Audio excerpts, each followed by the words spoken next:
Welcome back to another episode here on the Eternal Sith Network, where you get all your Star Wars news. Today we have some awesome news on a possible connection to the Bad Batch to the Mandalorian. But without further ado, make sure to subscribe, like, and hit that notification bell so you're always in the know here on the Eternal Sith Network, where you get all your Star Wars news. And then once you're done watching this video, go check out my last one. Give it a thumbs up as you watch. Let's start the show.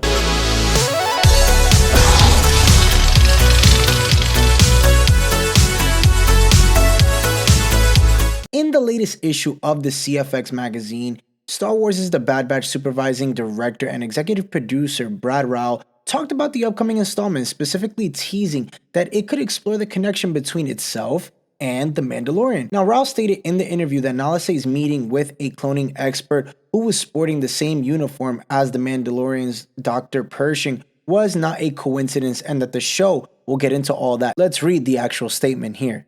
That's not a coincidence, but I don't want to get into too much about what's going on there. We've got to leave some things in the dark, but we do get into all of that 100%. So at least they're going to go back and talk about possibly the beginning of all of this, and I really appreciate that they're actually including or incorporating the Bad Batch, as they can really include everything into this and they could really explore, as we've been exploring the Empire for a while now, but I think that's what we saw with Andor, but we can really see that inclusion with Star Wars' The Bad Batch, and also talking about Heir to the Empire. So, again, including Waylon, Mount Tannis is really informative, guys. This is going to be a really important season, I feel like, for Star Wars overall in its animation that could lead into live action for other things and other projects. It is no secret that The Mandalorian is serving as the center of the Star Wars Plus series overall.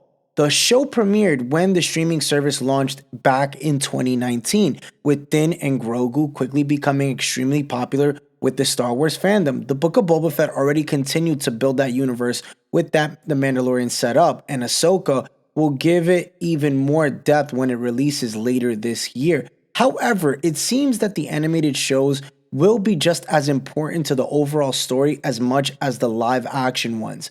A big mystery surrounding both seasons of The Mandalorian has been the interest that the Empire has in for Grogu.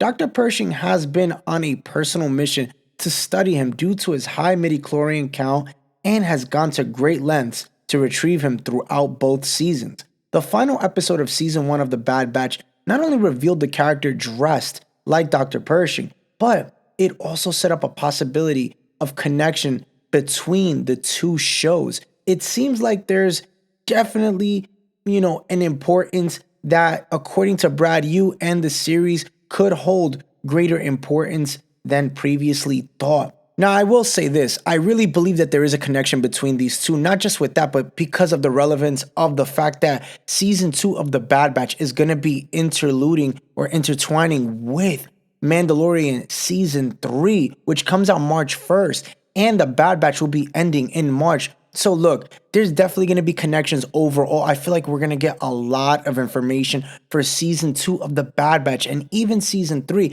And who knows? I mean, again, we don't know if The Bad Batch is still around at this time, but one can only hope to see Omega at some point in live action, because again, it's only inevitable that we will see her sometime. There's been some rumors that we might even see her in the Ahsoka series. I mean, again, the world of Star Wars with The Bad Batch starting here, back obviously right after Order 66, gives it kind of like an open canvas for us to, dive into and explore all these characters from The Bad Batch that we're going to be getting. Again, we know we're getting Rex, Cody, Gunji, a whole bunch. And again, it's super exciting to see how they're connecting these pieces and how they're going to intertwine with the live action series. But again, guys, thank you so much for tuning in today. Remember, comment down below. Let me know your thoughts, your theories about all of this today. And for more Star Wars content, remember, hit the subscribe, like, and notification bell so you're always in the know as I have another video tomorrow. And remember, the Eternal Sith, then, now, forever.